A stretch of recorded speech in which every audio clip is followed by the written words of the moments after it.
Sir parliament में opposition ने walkout किया, क्या वो मुद्दे थे जिसको लेकर वॉकआउट किया गया? देखिए, आपने चुनाव आयोग जैसी संस्था को अपनी घरेलू संस्था बना लिया है। सरकारी तंत्र का दुरुपयोग करके भारत की सरकार और उनकी राज्य सरकारें भारतीय जनता पार्टी की चुनावों को प्रभावित कर रही हैं। महाराष्ट्र में मामला सामने आया, लाखों वोटर्स फर्जी बनाए गए।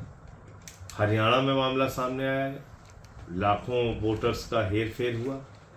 दिल्ली के अंदर मामला सामने आया, यहाँ हम लोगों ने चुनाव आयोग से मिलकर शिकायत की कि कैसे भारतीय जनता पार्टी के लोगों के वोट कटवा रहे थे और फर्जी वोट जुड़वा रहे थे और लोगों के वोट शिफ्ट करा रहे थे।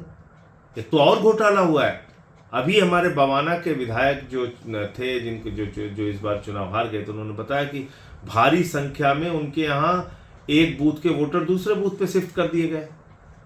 तो ये भी हराने का एक अच्छा तरीका है। आदमी अपने बूथ पे पहुंचेगा, उसका वोट ही नहीं है। सेम एपिक नंबर का मामला बंगाल का आया। तो चुनाव ही अगर निष्पक्ष इस देश के अंदर नहीं होगा तो आप बताइए कि कैसे लोग पहुंचेंगे संसद के अंदर।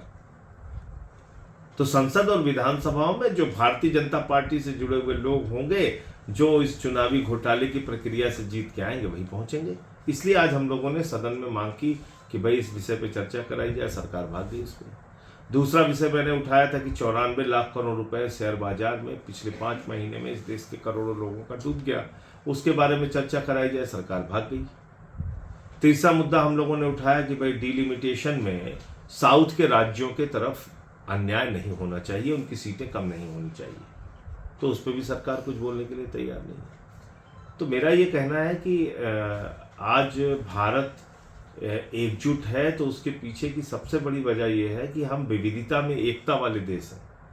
भारत का लोकतंत्र कहता है कि हम संघीय ढांचे में यकीन रखते हैं। किसी राज्य का अधिकार छीनना वो ठीक नहीं है। तो इसलिए इन सारे विषयों को लेकर आज हम लोगों ने पार्लियामेंट का बहिष्कार किया और आगे भी ये प्रोटेस्ट हमारा जारी रहेगा। इसी पर धर्मेंद्र प्रधान ने जो एजुकेशन पॉलिसी को लेकर पहले स्टेटमेंट दी, तब भी हंगामा हुआ, और आज जो 3 लैंग्वेजेस को लेकर उनका बयान आया है, उसको लेकर भी तमिलनाडु और डीएमके के लोग जो हैं वो काफ़ी नाराज़ दिखे। देखिए, मुझे लगता है कि मातृभाषा का सम्मान होना चाहिए और हिंदी राष्ट्रभाषा है और पूरे देश में इसका विस्तार हो, अच्छी बात है। लेकिन चाहे वो तमिल हो, तेलुगु हो, उड़िया हो, कन्नड़ हो, मलयालम हो, जो राज्यों की भाषाएं हैं, जैसे हम लोगों के यहाँ अवधी है, भोजपुरी है, तो इन भाषाओं का, बुंदेलखंडी है, इन भाषाओं का भी जो स्थानीय भाषा है और राज्य की भाषा है, इनको भी सम्मान मिलना चाहिए। तो मुझे लगता है कि बातचीत करके धर्मेंद्र प्रधान जी और सरकार इसका कोई रास्ता निकाले जिससे कि आपस में गतिरोध ना हो। और मैं अपने साउथ के भाइयों से भी कहना चाहता हूँ कि आपकी भाषा का विस्तार हो, आपकी भाषा का सम्मान बरकरार रहे, इसके लिए हम आपके साथ हैं। लेकिन आप भी हिंदी भाषा का विरोध करके उसके प्रति कोई नफरत मत मन में पालिए। इंदौर में विक्ट्री मार्च के दौरान जिस तरह के क्लैश हुआ, उसको लेकर क्या कहेंगे? देखिए, ये भाजपा शासित राज्यों में ही क्यों होता है? क्यों ऐसी घटनाएं होती है? क्योंकि आपने छूट दे रखी है। कोई भी भीड़ इकट्ठा होती है, वो जाती है, लोगों को उकसाती है, भड़काऊ नारे लगाती है, उसके बाद स्थितियां बिगड़ जाती हैं। फिर कहा जाता है दंगा हो गया, दंगा हो गया। इस मामले की भी अगर आप तह तक पूरी जांच कराएंगे तो इसमें आपको पता चल जाएगा कि कौन कौन से लोग शामिल थे, किन्होंने उकसाया, किन्होंने हिंसा कराई। वहां पर जीत का जश्न मनाने में समस्या नहीं है, लेकिन समस्या है उसके नाम पर हिंसा करने वाले लोगों की। तो कोई भी पक्ष हो, हिंदू हो, मुसलमान हो, जांच कराइए और देखिए कि किसने उकसाया, कौन लोग जिम्मेदार हैं वास्तव में इस हिंसा के लिए। दिल्ली के गाजीपुर में एक युवक की सुबह गोली मारकर हत्या कर दी गई। परिवार वालों ने NH-24 को काफ़ी 1 घंटे तक लगभग जाम रखा। देखिए, दिल्ली के कानून व्यवस्था का मुद्दा हम लोग बहुत पहले से उठाते रहे हैं। दिल्ली अपराधों की राजधानी बन गया है। कोर्ट के अंदर हत्या हो रही है।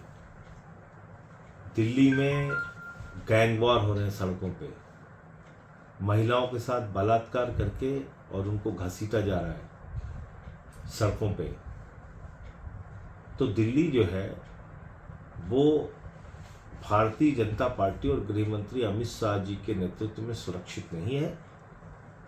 गाजीपुर की घटना दुखद है, लेकिन ऐसी घटनाएं तभी रुकेंगी जब गृह मंत्री को राजनीति से ऊपर उठकर दिल्ली के कानून व्यवस्था की चिंता हो। वो तो 24 घंटे आम आदमी पार्टी गाली देने में, हम लोग चुनाव हार गए फिर भी वही काम कर रहे हैं, लोग गाली देने में लगे। तो इसलिए मुझे लगता है कि दिल्ली की कानून व्यवस्था कैसे बेहतर हो, इसके लिए गृह मंत्री जी को प्रयास करना चाहिए और बैठक बुला के अधिकारियों की और सख्ती करनी चाहिए, जिससे कि कानून व्यवस्था ठीक हो।